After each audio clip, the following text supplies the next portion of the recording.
It was a £250,000 party on a 2-year-old, and it was just completely mind-blowing, the decorations and the theming. Today we're joined by Toby Burns, the self-funded founder of the Silent Disco Company. From Glastonbury to private events at Google, he's brought silent parties to over 4,000 events a year, redefining how people experience music and nightlife.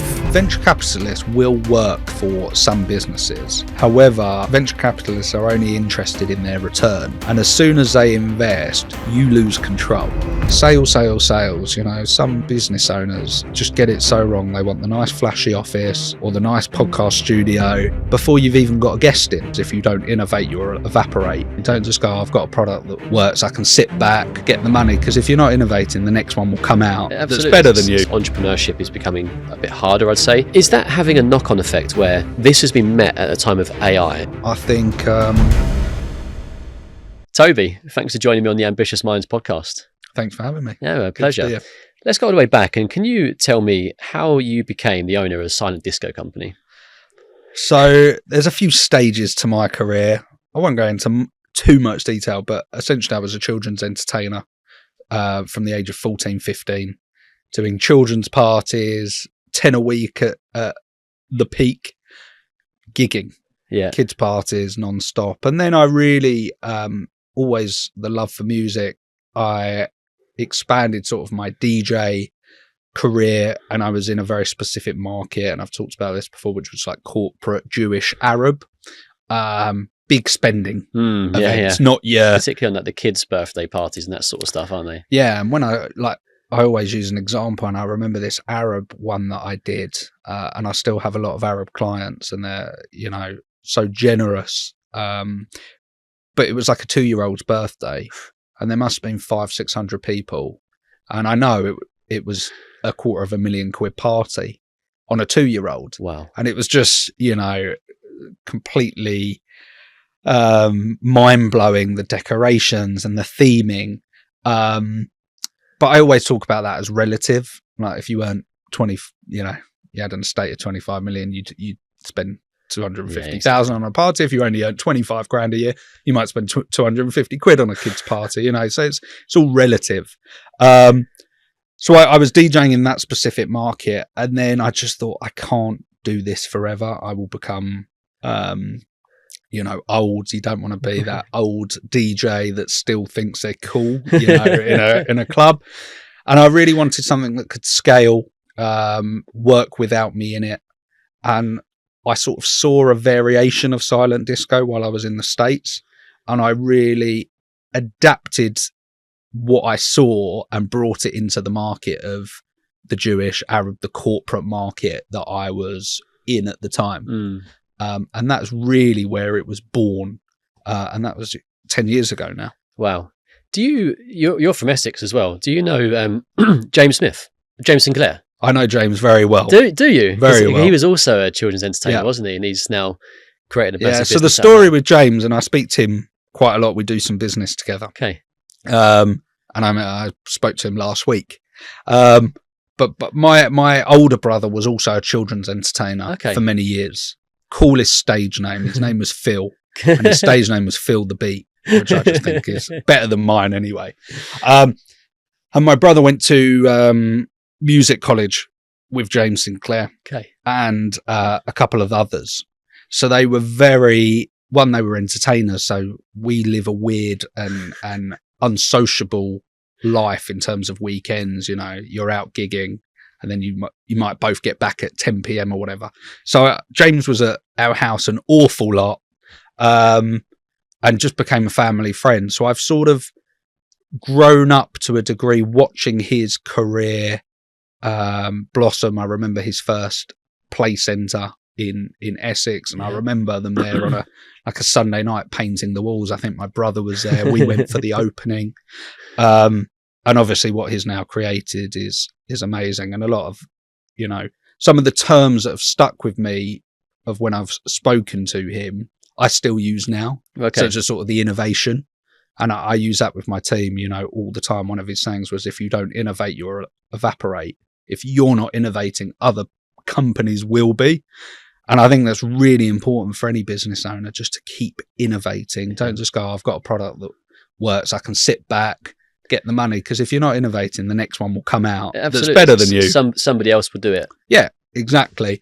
But I think that was really important, again, from a young age, is to surround yourself with entrepreneurs, people that are making the mistakes that you can learn from. Knowledge is power, and education. So I try to surround myself with ambitious, successful people. And I was lucky in that respect that James was a very close family friend at that point. It's interesting because I've got a lot of people that come on the podcast and they talk about the loneliness of entrepreneurship. But I imagine it's even more lonely if you're a children's entertainer, because they are few and far between. So actually finding somebody like that you can be speaking to and brainstorming ideas, and someone to go to and be like, what is your opinion here? It must be really valuable at that age. Yeah, and I mean, I asked those questions a few times, and I still do. If there's a business acquisition, and it was a few months ago, and I messaged him, I said, do you think this is, I've done the maths and I take the calculated risk, but what do you think? Get other people's opinions. But I think being a children's entertainer, regardless of whether you speak to other people in the same position, gives you the resilience to be lonely. And I say that because, I only did it for a short period of time and earned really good money, but you're literally on a Saturday out the door at 8 a.m, you're on the road, you're doing a performance, you're getting back in the car, 2 hours later, on to the next one, doing it again, doing it. You're on your own quite a lot because you're in the car, you're with your own thoughts. And it is a lonely gig. I call it the most sociable, unsociable job, because you're around people all the time when you're actually in the gig, but you're not socializing. It's really unsociable. And I think I missed family events, birthdays, weddings, childhood friends, 18th birthdays, 21st, because I was working. That client may have booked me 6 to 12 months before. Right.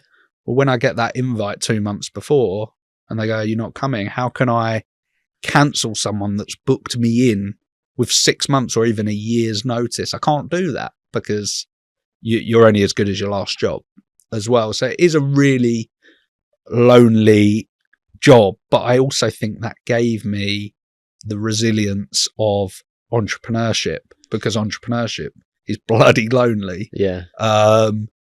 Yes, you can talk to other people, but you gotta, again, you're the one having the sleepless nights, up all night, planning the next innovation. Would you be doing that as well, like in those car journeys where you're alone? Would you be constantly thinking about the next business idea, and how do you go from children's entertainer to whatever that next idea will be, and then how do you execute it? Yeah, I still think about it now.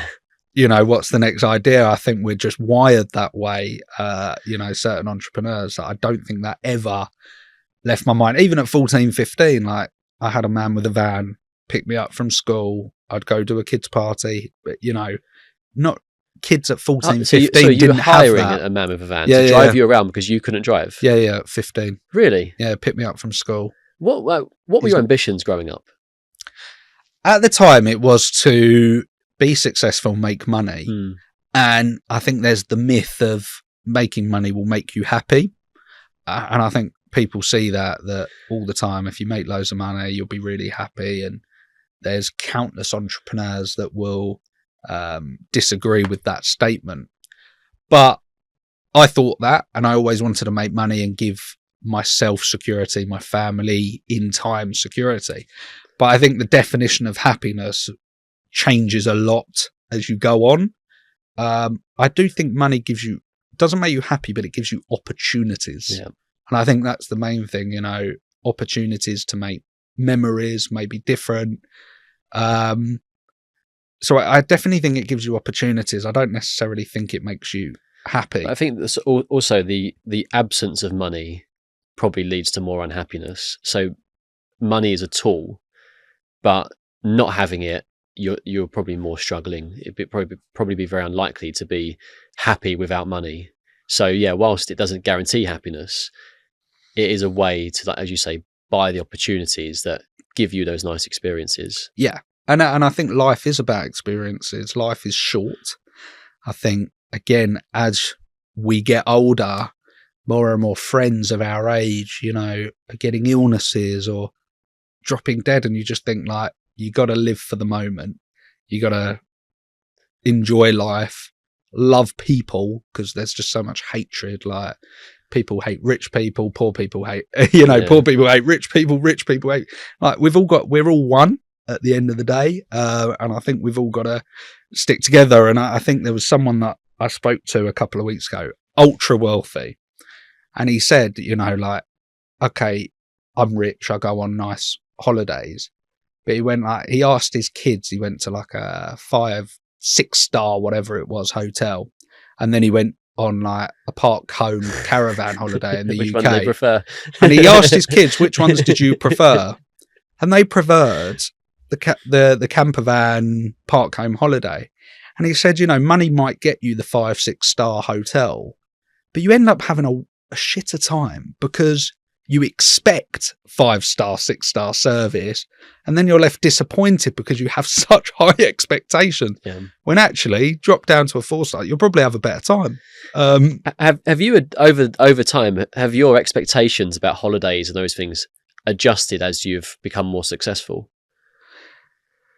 To a degree, I think you can. You know, we do all different types of holidays. And going to an Airbnb, I have a young family, so it's like what's easy for us now as well. But, you know, whether that is going to Dubai or something, to a luxurious, and as I said, your expectation is so much higher, or going to the States, getting an Airbnb for 2 weeks, I enjoy them equally. I think the only difference for me is probably that the way of traveling, I think I enjoy more now because you can be clever. I use points and, you know, if you're a business owner, get a card where you can earn air miles. You know, you can be clever about that. So I would say that's the only difference now is I prefer to travel a slightly different way. But where I end up, you know, I could go to, we hire to Butlins, for example. I've been to Butlins. It's a brilliant weekend, like brilliant. Have so much fun. Getting a little park home on Mersey Island in Essex, you know, and being out on the water, watching the kids like play in the sea. Like you could be there or you could be on Dubai Beach. That memory is the same. They are still having the best time playing in the sand. It doesn't matter. So I don't think, you know, wealth will give you opportunities and security. And I think for me, security later on is probably more important. That whether you call that legacy, but when I go, which no one knows when, that they would be secure and okay. You know, this is a good point actually, because different people have different opinions on this. But do you want to, as an entrepreneur, like you sound like you are a born entrepreneur. You've always been finding ways to make money. Do you want to give your kids money to then be able to afford them like the luxuries, or do you want to teach them to also like be an entrepreneur themselves, or whatever that will be, like go into university, etc.? They need to graft, because I still graft every day, like that mentality of grafting. My dad was a grafter.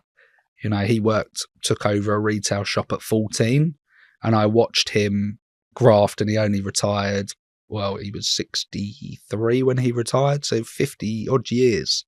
He worked in this retail shop grafting, and that mentality has stuck with me, and I graft every single day. I don't need to get home at 10 p.m. tonight and do a couple of hours work. I'm going into the office tomorrow, but I do because, again, I'm wired up that way that I graft. And it's really funny you use that example. It's just been the weekend. My daughter's 3, so she's young.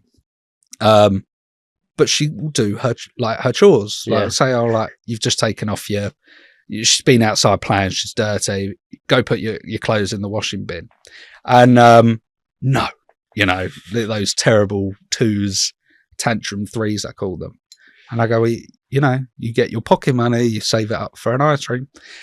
So she literally went and got them 10p, she puts it in her jar. Nice. Like that mentality. I mean, she's 3 years old, maybe that's a bit harsh. But I just think, you know, that of like doing, you're not going to be given it.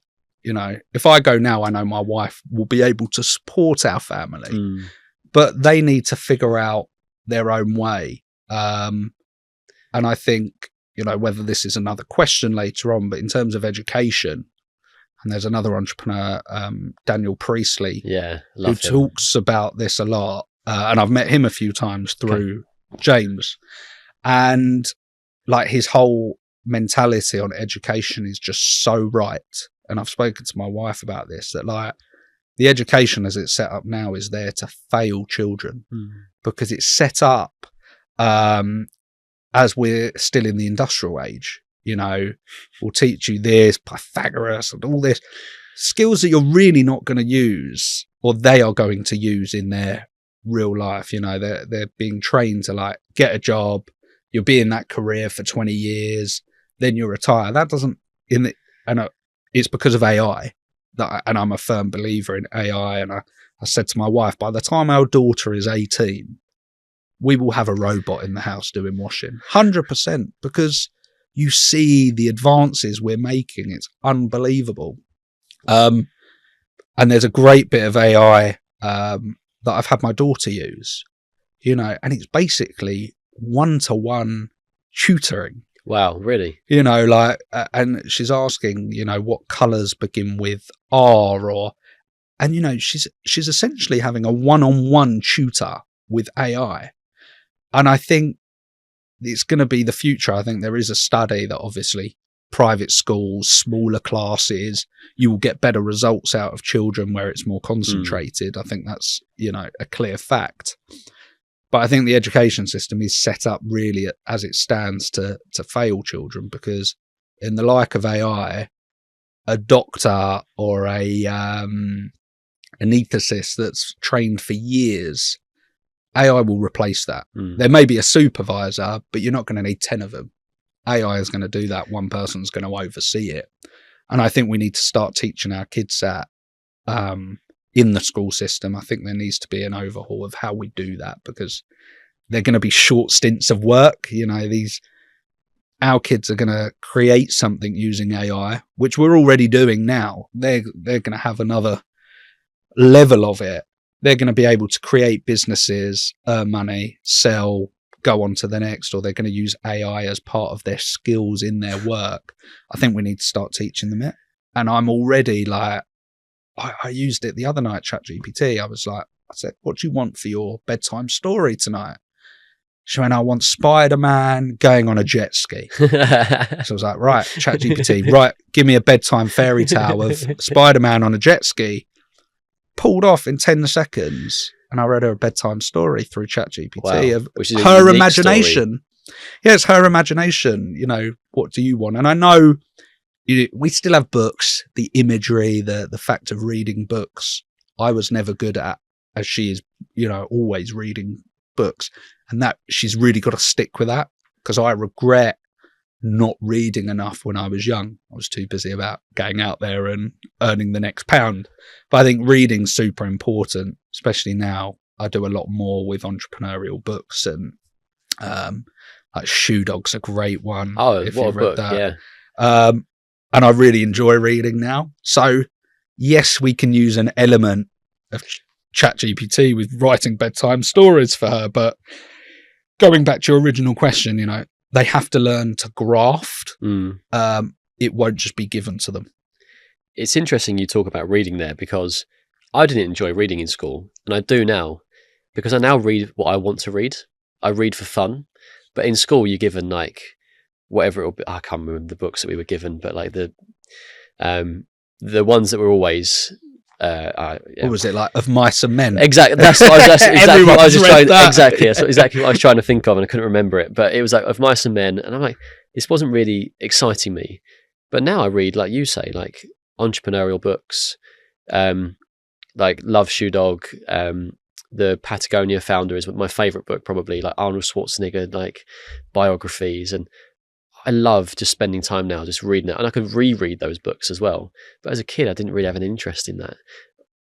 And I've learned it over the years. And now it's become, and podcasts as well, have become like a go-to to try to get information, because all I want to do is continuously learn. Yeah. And I think as you get older, in school, you just want to finish, go home at the end of the day. There's very few people, I think, that love school. I mean, I really didn't love school. I had a really hard time at school. And I think, again, that's where some of my resilience with business came from, proving people wrong, let's say. Yeah. But I'm still not good at reading, really, of actually taking it in and holding a physical book. And I'm not good with that. Maybe there's my wife says you're definitely ADHD because I'm trying to do a million things at once. Maybe there is an element of that. Very common in entrepreneurs, it seems. Dyslexia, ADHD, you look at Richard Branson, Elon Musk, we're all a bit weird, we are. There's something not quite right about a few of us. Did you feel like you fitted in then in school and like that, your sort of developmental years? Yes and no. I fitted in because even in school, I used to do like the sound production for the school plays, and I was using my skills to fit in. Probably earlier, no, because I was very musical. I come from like a musical family.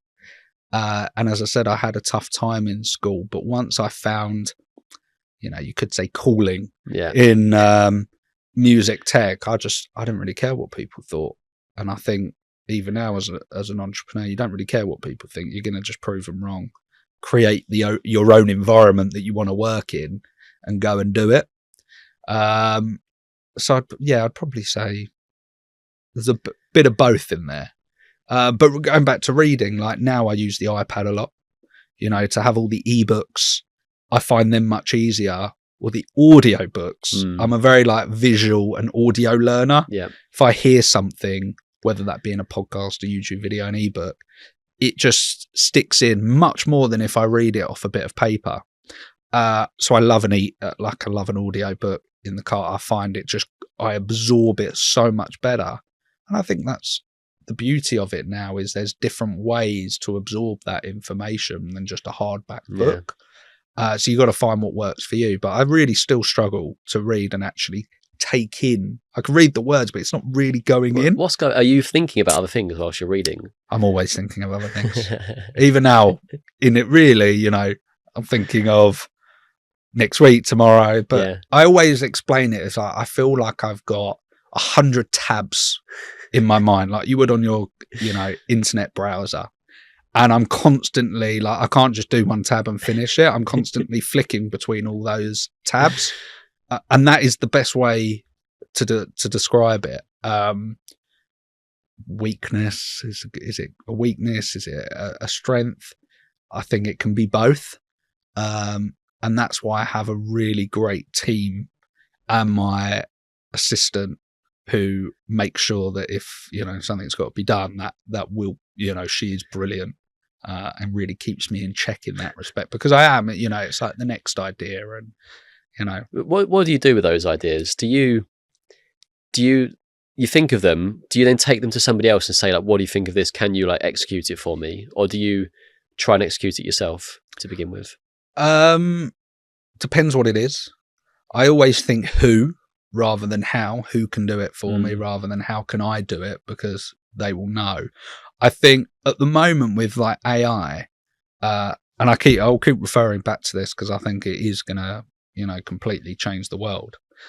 I think there's some tools that I've come across and some great pieces of software where my mind is ticking. What can I do with this? What app can we create with AI? You don't need to spend 30 grand and 4 to 6 weeks to create an app. I can do it in 15 minutes in front of my eyes. You put in what you want and it will code it in front of you. It's mind blowing. So I might like try a couple of things in the evening in spare time and like finesse the idea I'm thinking of. And then I would go to a specialist, prompter or team member to go, look, I've had this. What do you think? We'll talk about it with our senior team, my CMO, who's also my brother, and, some of the best advice. We go back and forth and come up with new ideas. So there is a small circle which I will ask advice. I'll also, as I said, try a few things out myself to go, what could be possible? And then the team member or the specialist will then really go and finesse and create that what's in my mind, essentially. So let's go all the way back then to, so you were a children's entertainer, you said you were a DJ as well, but then you created the company which is providing the infrastructure for silent discos, is that right? Yeah, so the Silent Disco Company was born. We basically started with buying 200 headphones, and my parents thought I was mental. And I said, when was this? Sorry, when was this? Because about 2014. Okay, was silent disco really a popular thing at that time? Not in the UK. Okay, so it was in the States, as everything is before us. And I was in the States, and I saw this silent disco in a slightly different environment, but they were very plasticky, cheapy headphones, and I knew that, again, the market I was in was quite high-end premium. So I had to try and create something that fitted into that market. And I basically bought the 200.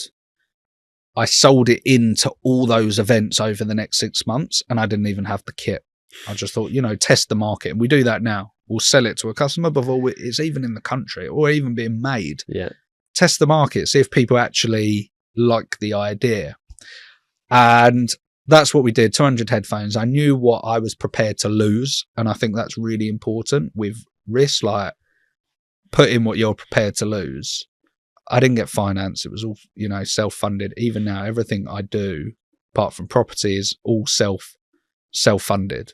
I've got to be prepared to put in what I would lose. And we had 200 headphones, then we bought 500 because we were sold out in 3 months, and then keep going. And now we have a lot of headphones. The team built up really quickly. The first people I hired, and James told me this, or I heard him say it to someone else, you need to hire a bookkeeper and a PA. They should be the first 2 people that you hire. And I half listened to him because I got a bookkeeper because I hated that. Hated doing accounts, hated chasing invoices. I wanted to spend my time getting more sales than chasing the sales that were already in for payment. But it's equally as important because it's cash flow. So I hired a bookkeeper literally before anybody. The PA came about 3 years ago. So that's how it took me 7 years. Wow. And I think some entrepreneurs, not all, can be, or business owners rather than can be a bit control freaks. And it takes some time to really let go of some of those responsibilities or something that you think's private, you got to let go of. So it took me quite a while, but I was content with that. I had teams that were doing different things, but really my assistant takes it away from the team as well, and that's what they concentrate on. Then it was sales, and I always tell the team, like, sales first. Sales. Some business owners just get it so wrong. They want the nice flashy office or the nice podcast studio. They want a video editor, a script writer before you've even got a guest in. It's like, get the guest in, get sales in, and that will allow you to pay to rent a studio or rent an editor, just to use that analogy. So I'm telling my team all the time, sales first. If we have the sales, we can go and buy our next premises. We can go and get another 5 salespeople, or we'll buy another 5,000 headphones. But I just think that mentality of like sales first is so important. But that allowed us to scale our model of like ship out everything and ship it back in rather than having boots on the ground. Okay. And then subsequent brands have been developed, such as the Screen Hire Company, where we do the big outdoor drive-in cinemas. Oh, wow. Which sort of saved us during COVID, I always say. But we do like a home package, so you can have a blow-up, inflatable screen in your garden, and cinemas. Now we've, again, innovated into the big sort of trailers that you see at sporting events, the big screens that lift up off of trailers. Yeah. We do a lot of that. We'll be in China in a couple of weeks to go to that factory because we're going to be buying some more of them. Karaoke hire, and probably the flash bands are a really great product. So our light up wristbands, which are on Britain's Got Talent at the moment. Okay. So I don't know when this will go out, but you see the crowd or the King's coronation where all the crowd have got the light up wristbands and it creates a light display. So we do that as well. So when we're out in China again next week, we'll be going to the factory and just trying to innovate that product even further. So they're sort of the different highlight of the different brands that have come from the Silent Disco company. Like what does that journey look like to then? You said you're constantly innovating, but like, there must be challenges along the way, like all these sorts of things. Like, is it just, were you just like one step after another, like how can we build this business? Or did some of it, like you said with the COVID situation, be like, look, we are in that crisis mode right now. People can't meet up for a silent disco. We therefore have to find a new product that we can sell. Bit of both. I go back to the C word, and I try not to use the C word often with COVID, but that was a real tough time, mental health wise as well. I think for any business owner, the uncertainty, the unknown was horrendous. But at that point we were already doing the outdoor cinemas. So we were doing the home cinemas, but there's not a lot of money in sending a screen and 6 headphones. Because it was all those bubbles of 6 or families. We do pretty large hires for festivals and events, but it brought in some cash flow. But the drive-in cinemas were really one of the lifesavers, because that was the only thing you could do, right? Is go to these drive-in cinemas. They're like, you're in your bubble, you're in your car. Don't open the window. Don't breathe at anyone. Don't look at anyone. Weird time. It was a really strange time. But like before we were allowed to do those drive-in cinemas events, you do pivot to try and make money. And we did a couple of things, a couple of failures, a couple of good ones that, we had an online Christmas store, which was all the Christmas shit, like the baubles and and we did quite like at Christmas, it was really seasonal, but people love buying that rubbish to go on their tree and like Elf on the Shelf stuff, because people weren't spending money. So to have a good Christmas, like people sort of, really overspent, I think. So we did that. We had like an online pet store because I've got a dog, and I was like, I know how much I spend on my dog. That failed flat on its face. But probably the most successful was like the sneeze screens. Okay. So like when you went into a shop and you've got the Perspex sheets with the little hole. Again, not that germs can get through that hole, but people still did it. But we used to do a lot of, again, this was just knowledge of like when we did the private and corporate events, I did a lot of custom DJ booths, because we never put like the same setup into a venue. It was very bespoke, like what's your theme? Let's make the DJ setup look like a football stadium, or, they're quite wild, these events. But we were doing the custom DJ booths with this plastic Perspex. So I saw these Perspex screens going into like shops straight away. And my dad's retail shop was, he used to sell to like the ambulance, police, the army. It was like an army and navy store. So he was classed as essential. So he stayed open. So we put in these screens. So I literally that day, I called our Perspex provider, and I just bought a pallet of Perspex sheets, and I've had a CNC guy cut them up for DJ booths before. So I got him to cut them into all the sneeze screens, and that honestly within the first 2 months of COVID just brought in cash flow just to keep paying. Furlough was great, but it was still costing the business. It wasn't all government backed. You still had to pay the NI and some of the other fees on top. Like there were still costs even during furlough. So that just, again, keep the cash coming, because expenses were still going out, refunds were still being given. You do anything to bring in cash flow, but that did really well. That's become very apparent during this conversation. You're a man who like you'll find different ways to make money at any one time. But so that's just a natural entrepreneur, isn't it? Yeah, it's just, I think again we're wired up a bit different. I think some entrepreneurs do want to create a beast, £100 million beast with 2, 3, maybe 1,000 staff. And in the early days, I did want to create that. I still do, but not to the scale of like, it's tough. It's really, really tough. And only 1% of businesses make it to 10 years. We're at that point. So we're in the 1%, but I'm really content with, I see ours as like a small, medium business as well as a lifestyle business that, I try and put 50% of our profits towards property and 50% into our trading business, whether that's innovation of product, investing in the team, because they're the biggest investment is hiring new team. But I probably spend like 80% of my time now recruiting. I feel like I'm just constantly recruiting. Everyone I meet, like, I chatted with you. I would like, what else do you do apart from the pod?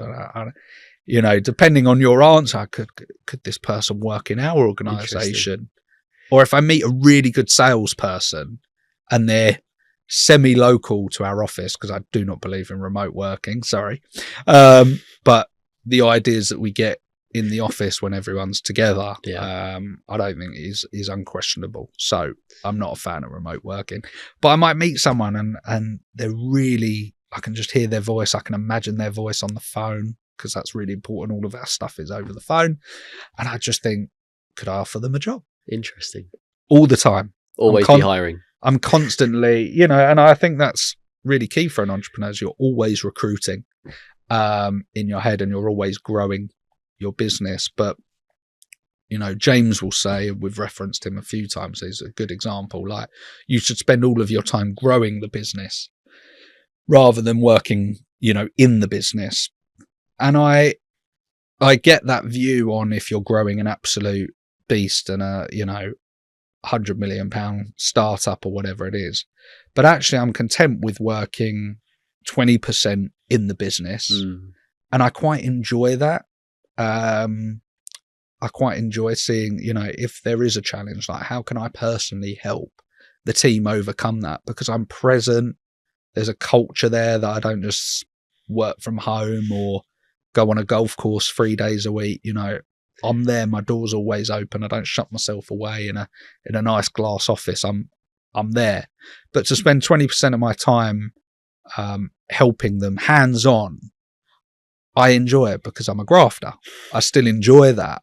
And then I spend 80% doing leveraged work. This sort of thing. I'm working on the business, bringing in new clients, innovating, really trying to develop our business for AI. Because I think, we're working with a few at the moment of the AI robots. That is leverage work, because if I get an AI robot doing the customer service side or just making two people, one person, and one person oversees it, that's going to have a massive effect on our business. So before this conversation, we were speaking about like government changes recently. Now, national insurance contributions have gone up. There's a lot more costs that are coming into a business. Entrepreneurship is becoming a bit harder, I'd say. Is that having a knock-on effect where this has been met at a time of AI? So a business owner's now turning around and saying, look, I'm getting a lot of pressure from higher taxes or from national insurance contributions. It's becoming harder to employ people. Why don't I just try to outsource this to an AI agent instead? Is that a realistic thing that's happening? I think we're doing it. We certainly are. I think it's really tough. They are not making it easy. And that is why I've got, my brother-in-law is a business owner, built up a great business. He moved to Dubai 6 months ago. Right. We opened in Dubai. It will be 2 years in October. So we put a silent disco office in Dubai. I had a partner. And at the time, that was before the national insurance stuff. I was just sick of it. Like you work so hard, the team works so hard, and they're just taking it. So we calculate that 55% of our turnover goes to the government. 55%? 50 to 55% on turnover taxes. Wow. So I talk about turnover taxes. You've got business rates, you've got the national insurance, you've got VAT, then you've got your corporation tax. And it's all done on turnover. So these new entrepreneurs, and I talk to a lot of colleges. I speak at different places because I am a big advocate for young UK entrepreneurs. But I think it's really, really tough for them to want to go into business here because they put all that work in and they're taxed before they even make a profit. You know, and that's what I think needs to change really, is that tax businesses on profit and not turnover. Like, just that alone. Let someone make a profit first before. And there were some stats I heard a few weeks ago regarding this, is like, you know, the amount of business owners that stay under the VAT threshold, because if they earn 100 grand, they're so much worse off than earning 90 grand. Like, it's unbelievable. Such a bad incentive. So it's a terrible incentive, and I think it's really tough now. But it does make me second question, do we hire another person? Of course. But we are trying to use AI as much as possible in our business to save on manpower. You know, we still have quite a big team, and you're never going to get rid of the team. You know, the guys that are boxing and unboxing our headphones day in, day out, because we do a lot of hires each week. They can't be replaced unless we get robots, and, you know, we're not Amazon here. Yeah. But, you know, we need real people, and I'm a firm believer in real people, but they're making it bloody impossible. Yeah. So many people are leaving. Good people. Good people. That's the problem. Yeah. It's the people that we want to be here that are leaving. The people that are contributing to society, the people that are building good businesses, they're the ones who are the ambitious people. They're the ones now who are saying, let's look at somewhere else which is just a bit more friendly to someone like me, who might be either a high earning person who wants to pay less tax, or an entrepreneur who wants to find a more favourable environment to build their business. Yeah, I mean, like the Gymshark owner just left for Dubai, didn't he? And I think the report was that he paid on leaving 35 million quid on leaving the UK to the tax man.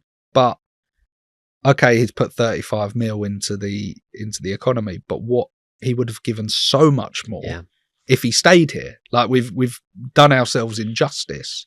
So I think it's a real problem. I do think it's dangerous, the likes of Gary Stevenson. And I say that because I walked past Citibank and he popped into my mind that, you know, the messaging he's putting out there. And, you know, some stuff I do agree with, some stuff. But the overall consensus of, you know, hate the wealthy, tax the wealth, you know, if they all leave, the wealth are the biggest contributors to the tax system. If they go, we will be in a worse position. Like, that's a fact. It's really interesting because, like, Gary Stevenson's own personal message has grown, but he went on the debate with Stephen Bartlett and Daniel Priestley, you've mentioned already. But Daniel Priestley is someone who has built businesses, and Gary Stevenson is somebody that hasn't. But his answer to it all is just tax people that are wealthy. But, like, I had Dodge Woodall on the podcast recently. Dodge is great, yeah. And he said, you need to be prepared to not make a single pound, not make a single profit for 1,000 days in your business. Not many people can survive 1,000 days without making a profit, to your point. So should we be encouraging those people and trying to make it easier for them, because when they break the 1,000 days, they might be able to build something that's, you know, good for them, good for their, you know, employing people. But you make it hard. You're making it really, really hard for people to do that. And the incentive is no longer there. And the incentive will not be there if you just turn around and say, let's just apply massive tax to entrepreneurs. I don't know what the goal is from the government, if I'm completely honest with you. It's just to get more money into the economy, but they're absolutely the clueless. receipts will fall. Yeah, they're clueless in how to do it. You work with wealthy people as well, and I'm sure the consensus is the same. But I go back to my original point, is these turnover taxes. You got to tax on profit.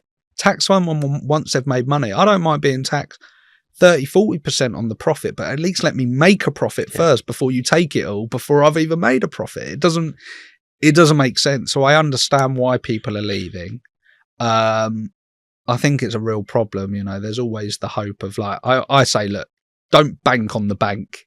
bank on yourself. Yeah. You know, you've got to make the changes. You've got to make your own economy to thrive, because there's no point waiting on the government another, 3 years until maybe someone else comes in and F's it up a bit more.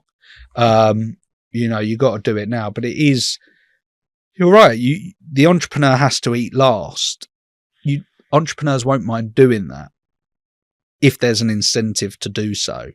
But they've just made everything, even like the companies under common control with the dividends. You know, if you've got a trading company earning over, I think it's £250,000, and you've got a second propco company with just, you know, a little commercial in it, that's going to be taxed at the same amount because they're under common control. I get it, but again, we're trying to give people opportunities, trying to grow wealth, and we are putting it back into the economy, like the VAT and the, you know, even the national insurance. For us, it's quite punchy because we've got, you know, just the demographic where we are. Maybe we're not in the city, so we've got more lower paid workers. So that's where it can really eat in. But we still gave all of our team pay rises in April. You know, we want to look after them. They've got families and stuff, but I think it's really hard also for an entrepreneur or business owner to share their view with the team of like, look, things are tough. We've got to work a little bit harder. They're not making it easy for us to want to keep investing and keep innovating. Again, entrepreneurs are wired up a slightly different way, that we will do it and keep going. But I know plenty of people, you know, Jim Shark or, you know, Daniel Priestley, who will keep going, or they will get to a point where they're going to go. And, you know, you will know about this as well, but I say, if business owners or entrepreneurs don't own assets, you are screwed. Yeah. You know, you are screwed. You have to have something. What's your perspective on that? Because I've got like very strong opinions on this, because I grew up in a working class family, didn't really understand the whole like buying assets or investing and that sort of stuff until I went to work in the industry. And then it was a massive eye opener. But from your perspective, like, why is it so important? I think it builds moats around your business. And I think there's different variations of moats in businesses, you know, different perspectives of that. For me, it's very much, I want every entrepreneur, and I take you back again, right back to the beginning of me speaking to as many entrepreneurs, surrounding yourselves with people that are better and more successful than I was, because that's going to give you knowledge. And there's a common trend in every single one of these entrepreneurs and business owners, and they all owned property, all of them. And I actually talk about my accountant at the time, who I always say, don't ask your accountant for advice on entrepreneurial things. Yes, they should give you numbers, you know, is this a good decision financially? But don't ask entrepreneurial advice. However, my accountant was a bit different. He was an entrepreneur. Yeah. Okay. He had a huge amount of property. And I remember he retired, and I almost treated him as a bit of a mentor, a free mentor, because I think where I was so young, filing accounts at 17, not that he took a liking to me, but he gave me his time. And I remember when he retired, and I was quite, you know, upset. You know, I've been passed to a very good person. I've got a very good relationship with them all these years later. But I said, can I just ask, like, how many properties have you got now you're retired? And he said, about 25. Wow. And he liked residential. I'm not a big fan of resi. I prefer commercial. I said, how many of them have you got mortgages on? He said, 22 at retirement. And I said, does that not bother you? Because you've been, you know, you've tried to be taught of like, become mortgage free, you know, pay your mortgage off at 50, you're mortgage free, you're going to be happy as anything. And he was like, doesn't bother me. He said, I'll probably have another 5 by the time I go. And he said, look, it'll go to my kids. If they don't want the mortgage, it's bringing in a rent roll. It's bringing in a return. So it doesn't matter that there's mortgages. But he's like, if they don't want mortgages, they can sell 2 or 3 of them, pay off all the mortgages, and they'll be mortgage free, or sell off 5 of them, whatever. But he said it brings in an income that is self-managed. And he said, like, it's much easier for your children to run a property company than for them to run a trading business. Yeah. You know, so I think of my kids, for someone to come in and have the same ideas to run an entertainment hire company, you got to be trained in your mind to a certain degree to want to do that. It's much easier for them to have a property portfolio with tenants in there for the next 20 years, right? So obviously I'm a huge fan of property because I've been brought up, but my family never had. I came from a real working class. I told you my dad grafted from 14. I'm one of 4, you know, that doesn't really happen anymore, such big families either. But I knew save, kids parties, save. Yeah, I went out and was stupid and enjoyed myself, but I really saved. Got my house first because I thought, get on the property ladder. That's what everyone tells you. Try and get on the property ladder. And I saved up everything I could to do that. And I, you know, urge people to do the same if they can. And then it was buying a property that we could trade out of. So I was using like my nan's garage for silent disco in the early days, honestly. And I had a little cupboard in my dad's shop. It was quite a big shop, but he had a little cupboard under the stairs that went up to the warehouse. And we called it the Harry Potter cupboard because it was like that Dobby moment where he falls out. And there's one of our team in the room with me who was there. He's been with me a long, long time. And he was there in the Harry Potter cupboard, we called it. And then we had my nan's garage, and we were like, I had one guy there boxing the headphones, and we were bringing them back in the car, like, you know, grafting. But I always knew we wanted to buy a property that we could operate out of. And if you operate out of it, you put down a less deposit, 25, 30%, rather than if it was an investment, you have to put 50% generally. And that's what we did. So we bought our unit, traded out of it. We brought that in, I think that was in a SIP at the time, because it was, you know, more tax efficient, putting company money into private pensions. And since then we've got propcos, and we've literally rinsed and repeated that process. So we outsized that. We bought a much bigger one. We're trading out of that one, rented out the old one, and we've done that. So you actually bought a new one and then rented out the old one? Yeah, and we've done that a few times. And then obviously we've bought other little light industrial commercial units, which is like what I like, you know, little 2,500 workshop, mixed industrial, easy to rent out. And then we have bought some for investment purposes as well, but generally we'll trade out of them for a period of time, even if it's extra storage, because we forever need storage. And then we would then sublet them out. And that's what we've done, which goes back to your question. We've built moats around our businesses. We've given security to our business that if there is ever another COVID, we can borrow off those properties. We know we'll be absolutely fine. God forbid there'd be another C word coming. Or in later life, we've got the propcos. You know, that's security. That is the pension. Never done these nest pensions or anything. That is the pension that at the end of the day, all that hard graft for years and years, and I can't see myself ever stopping, if I'm honest. And I think most entrepreneurs will tell you that if they sold their business, which you should always have the intention of doing, even if you don't plan to. Do you have the intention of selling it? I have the mentality of it, because I think it makes you disciplined to build something more valuable. Interesting. Again, I've heard it from other entrepreneurs, you know, create a business ready to sell, even if you have no intention of selling it, because it gives you discipline. You'll build a really good team that if you did want to sell, it makes it much more valuable that you have an infrastructure, processes, systems, a team in place. It will make it much more valuable. And I know what I want the value to be, so I can work towards that. I don't intend on selling it anytime soon. But I think if an entrepreneur did sell, and I've got a good friend of mine who sold an online business, did really, really well out of it. And the next week he went and started up a new business. Yeah, of course. Yeah. And that's what happens with entrepreneurs. So even if I got to 50, sold silent disco in whichever form it was in, I know the next week I'll go and do something else, whatever that, you know, whether that's investing as a board member or whatever. we would get bored.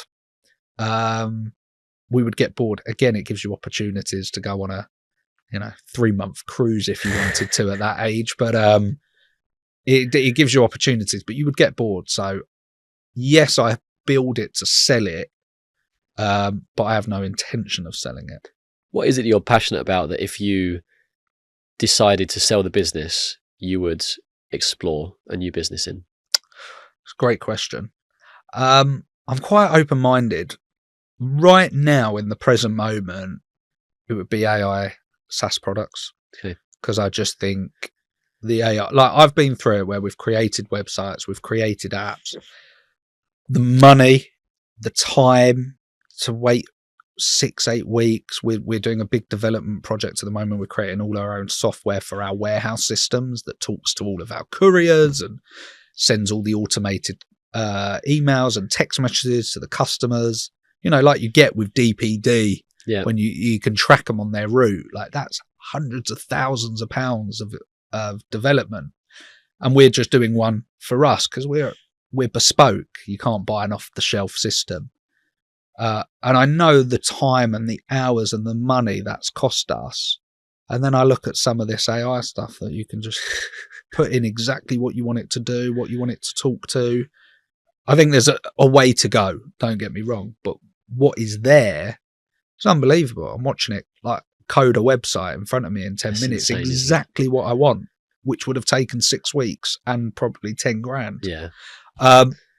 So I am passionate about that because I think, I'm thinking about some educational stuff using AI as well, because I think that is the future. We can't stick to this industrial revolution of education, of becoming, going to uni, getting in so much debt. I said to my wife, when is that student loan ending? She's like, probably never, because... So your wife went to uni, you didn't, did you? I didn't go to uni, no. I actually didn't want to go to sixth form or college. Yeah. And my parents insisted that I needed something to fall back on, and I should really do it. So reluctantly, I did it, but I wasn't very present. I had literally, for the first year, I had the man in the van literally picking me up every day, 2-3 o'clock. As soon as I finished, straight out gigging. I think I learned to drive at 17 in 2 months. So I didn't have to pay. I was trying to be frugal on costs. I'm paying out for Pete, the man with the van, and I needed to end that. So I learned to drive really quick, and then obviously it was just that really. Then I could really fit in more as well. So yeah, she still pays for a student loan, and I just think like that. The education side has to be changed. Yeah. Listen to Daniel Priestley, any of your listeners, because it's amazing. His view on the educational stuff as well. I think it's really, really powerful and important for our children, because the world is going to massively change. Even my daughter, like I thought the other day, like she was just holding my phone for a minute, and I had like a couple of notifications, and she's like swiping them off, clearing them. I'm like, they're 3 years old. We never, like, I remember toys like when we had it. It's just, again, mind blowing. So I think, okay, that's 30 years, but where we've come in the last 5-10.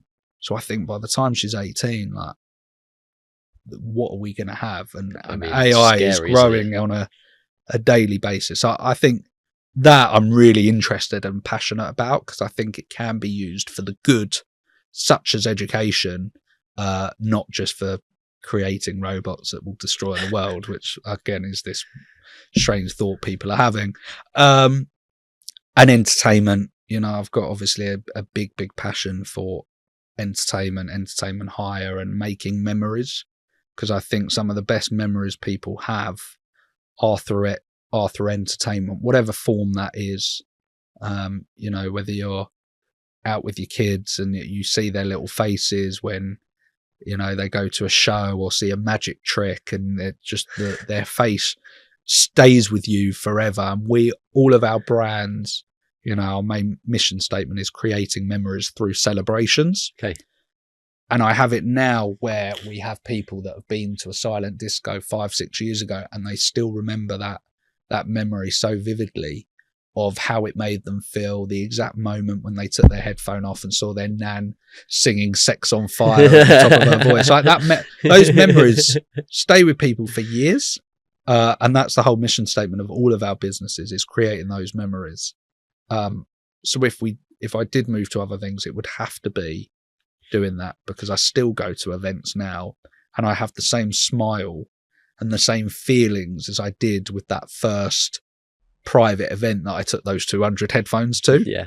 I still have the same thought and mindset and feelings and reaction over 10 years later.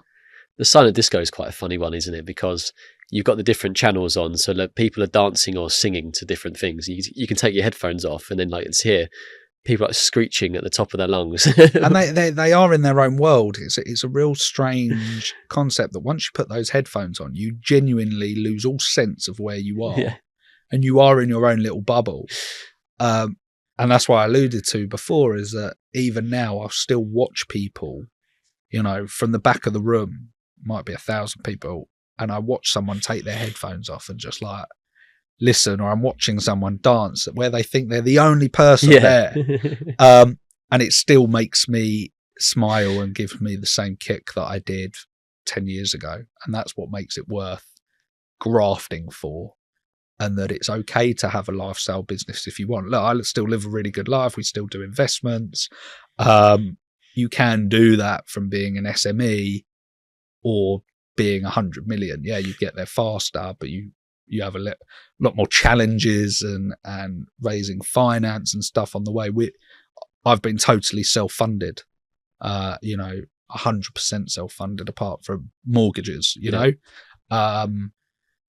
And I like that I've done in my own head the achievement of doing that myself. Yeah, I probably could have got there further if I took a bridging loan or something, but I like the achievement of that and the legacy to tell the children of, this is what you can do as well.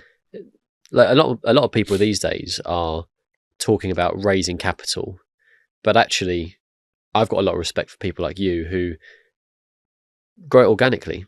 You build a sustainable business first, you use the profits to enroll into something else, grow organically, roll it into a new business. But whereas now it seems like people have an idea, immediately they think, I need to go and raise finance. I need to go and do EIS, SEIS, or, go to venture capital. And it's like, hold on a second. Let's slow down a little bit here. Why don't you see if you've got a business that works? You mentioned earlier on about testing the market and the proof of concept. That's a Daniel Priestley thing there as well, when he talks about like, if you've got an idea, go and create a website, see if there's demand for it first of all, before you go and spend the money on doing it. Where it seems like a lot of people now are trying to run before they can walk with business. And I also think it's too easy. Look, venture capitalists will work for some businesses. However, venture capitalists are only interested in their return. Of course. And as soon as they invest, you lose control. They set the demands. Yeah. So I think people have to be very, very careful when going down the VC route, because you will lose the control of your business. But you're absolutely right. Testing the concept first, I think, is important. Is there actually a demand for it? And I think it's too easy for people just to borrow money in a limited company for a startup. And if it doesn't work, they just wind it up. Yeah. Because they've got no... It's not their money. It's not their money. And I've a friend that has done this a few times, who has started businesses. If it hasn't worked, they've wound it up and gone again with a new limited. I don't like that. That's not right, because we as the taxpayer are writing off that debt as well. So, and that happened a lot in COVID. People were taking bounce back loans and then just winding up the company, and they've had 50 grand. It's madness. But don't get me wrong. If a business, I'm always looking to acquire businesses. However, I find it quite difficult for our sector to find a business I want to acquire, because I want it to fit into our model, which is quite a niche and unique model with the dry hire renting out. But AP, who's in the room, will tell you we are always talking about new businesses, always looking at new businesses. And I think one of the fastest ways to grow your business is to acquire something that folds in. So right now, one of our biggest issues that we have are couriers, because we rely on them so heavily with shipping out and collecting. And our particular courier is just about to be bought out by another national courier. They're well-known names. And I was like, is it time we go and buy a courier? You know, because I know if I buy a courier, I can give them 150 grand worth of turnover immediately just from our businesses. Yeah, of course. So could it be, you know, a smaller courier, APC or Tufnells have gone now? And I am seriously thinking, and if there was a business decision to be made there and I needed to borrow, fine, I'm happy to borrow. But where we've grown our brand so far in terms of growing our existing business, that's been self-funded. If I was looking to acquire a business, I would 100% take finance on that. I've looked at, obviously, asset finance before, even vendor finance. So you're buying a business that is already revenue generating. So the intention is, I borrow it now, but there's a means to pay it off. Yeah, and there's turnover to pay the monthly repayments. Yeah, you're right in terms of a complete startup of borrowing money, but I think you'd find it very difficult as well, unless they're private investors with shareholdings, just to go to the bank and go, I've got this wonderful idea, can you give me 100 grand to start it? Unless you've got something to back it up, or a house personal guarantee, they'll tell you to bugger off. And even still, as a business owner now, and I talk with the mortgages, you know, even though we've got a really successful trading business, the banks are still so slow at giving out money. Like, you try and get a commercial mortgage, they drag their feet. It's too slow to get finance into your business, and that's why people do end up going down the VC route or private investors, because the banks, you know, after 2008 they didn't have any money. Now they've got more money that they could do with, but they don't want to give it away. Yeah. And I think for a business owner that wants to grow, it's painfully slow to try and get finance. And that's probably another reason why there's more opportunities elsewhere.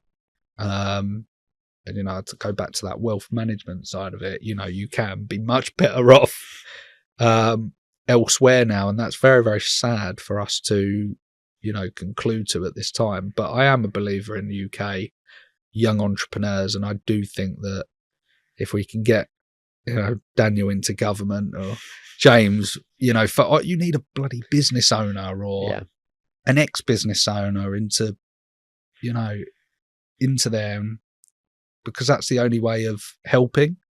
And I know, like Man United with Radcliffe, what's his first name? Jim Ratcliffe. Jim. I was going to say Jimmy, same thing. You know, people are very annoyed about all the cost cutting he's doing at Manchester United. But like, that club's in £1 billion worth of debt. Yeah. And even though people don't like it, he is doing the right thing by trimming the fat and getting it back into squeezing down the debt and more profitable. I think they're, you know, not to go too footballish, but obviously the Glazers need to go completely for him to be able to do that. But those tough decisions he's making, people may not like it, but he is a businessman. He knows how business and finance works, and he's got to make tough decisions to do it. Where the government are making these tough decisions, but have no basis on which they're making them. Because again, the money isn't theirs. So it's very easy when you're borrowing money, essentially, or when other people are just paying you money, and you can, okay, let's just find ways to squander it. But if you're a business owner like you, for example, and you are building a business from scratch organically, you're looking at every penny. Where is that money being spent? How can I trim back on that? Why is there a bit of leakage here? Is that the best deal that I can make for that contract there? And then you start to think about it completely differently. But we've got an absence of business owners and entrepreneurs in government now. And we need more people like you and like Daniel and like James to be in there, to be like, how do we actually manage this properly? The government should be managed more like a business. It has to be, because there's no difference. Like when you look at what happened during the pandemic and all the contracts that were just like given away, all these PPE stuff, it's like, who did the tendering process for that? Well, there's a lot of corruption there. Well, and there's that element to it too. Yeah, there was a lot of backhanded I'll scratch your back. But you're right. It has to be run more like a business, because we have got, we've got an amazing country. We've got a brilliant financial system. We're in the financial district right now. We've got a great medical system, better than others. Our the entrepreneurs, the law system as well here, is probably one of the best. If you want to appeal something, you could probably do it for 5 years before getting a decision. Like, there's so many advantages of being here, but if they don't make it, interesting for entrepreneurs and business owners to put their money, time and effort here, they're going to go. So I'm hoping there's a radical change, but I don't think we're going to see that for 3 years. If it changes back, are we going to have the same of the same? We need to have a business-led government or team. You could call it a bit like bloody Elon Musk with Doge or Dodge, well, whatever you want to call it. But you do get it. Like, trim the fat, be more economical. He is a business owner. Exactly. He's done the best really out of anyone, because he's the wealthiest person in the world. Yeah. Put him in charge of trimming the fat. It's wild, but there's good basis behind it. He's learned how to send rocket ships into space and then bring them back down for a fraction of the cost that NASA could do it. That's because, again, going back to this, one's a government agency and one is a business. So the business would always look at the most cost-effective way, whilst also being innovative to do it. Yeah. I think, look, his businesses, touching on that, have taken a hit since his attention has been taken elsewhere. So I think if we do it, it has to be someone that have been there, done it, top of their game, have exited their business, that can dedicate their time, that doesn't affect, other operations. So their time is completely spent on that. But I think it's so key, for the growth of this country, to get people that, know it. Yeah. And have the experience, understand it, because what we're doing now is just not going to help. It's going to make it worse. Yeah.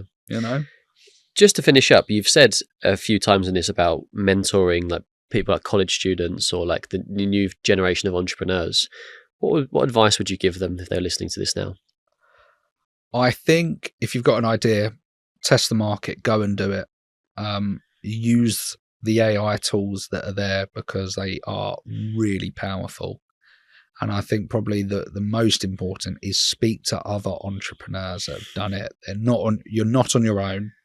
When I started, there were no podcasts, there was no YouTube channel. The amount of knowledge you can get now, and be careful what you're listening to. I don't want to say Gary again, but it's, damaging some of the stuff I think that he comes out with. So speak to, watch Daniel Priestley, he's great. Diary of a CEO, behind the scenes that takes you to his businesses. Stephen's an amazing entrepreneur, but speak to as many entrepreneurs, go to as many keynotes as you can, because knowledge is power. And I think there's always been like this perception that entrepreneurs, even if they're in your sector that you want to go into, they're a closed book. They don't want to share their knowledge and their experience. They're not going to tell you all their secrets. I found from such a young age, it's the opposite. Yeah. Entrepreneurs want to share their success with other like-minded entrepreneurs. Yeah, support them. And support them, and they'll get asked questions. And I said about the accountant, who is also an entrepreneur, the amount of questions I used to fire. I'm paying for him to be my accountant. I'm going to use that time and get as much knowledge as I can. But speak to other entrepreneurs who have been there, done it, got the metaphorical t-shirt, because they will give you their time. And I've had, obviously off the back of a lot of content over the last 18 months, 2 years, a lot of people will DM me on LinkedIn or Instagram or wherever. Young entrepreneurs, do you mind if I ask you a couple of questions? And I would love nothing more than to give them 5 minutes of my time, 10 minutes on the train, just to help them in their journey. So people can always reach out to me, and I know many entrepreneurs will all feel the same of just, reach out. You can get olive branches back that can just make, a life-changing difference. And that would be my top advice to any young or up-and-coming entrepreneurs. And where can people find you if they want to check out your content or reach out to you? So all of our businesses you check it out through the social handle at The Silent Disco Company. We're on all the channels. And then me personally, we do a bit of behind the scenes of going to some of our commercial units and just the problems we face. Some boring, some, good customers, bad customers. But behind the scenes, you can check that at Toby Burns on YouTube, LinkedIn, all the handles again, or The Eventrepreneur. Eventrepreneur. So a little play on words there. Nice. On YouTube, The Eventrepreneur, and you'll be able to see all of our content from there. Amazing. I've really enjoyed this conversation. It's been absolutely brilliant. So we need more people like you in like government and stuff like that. So I really appreciate your time. Thank you very much.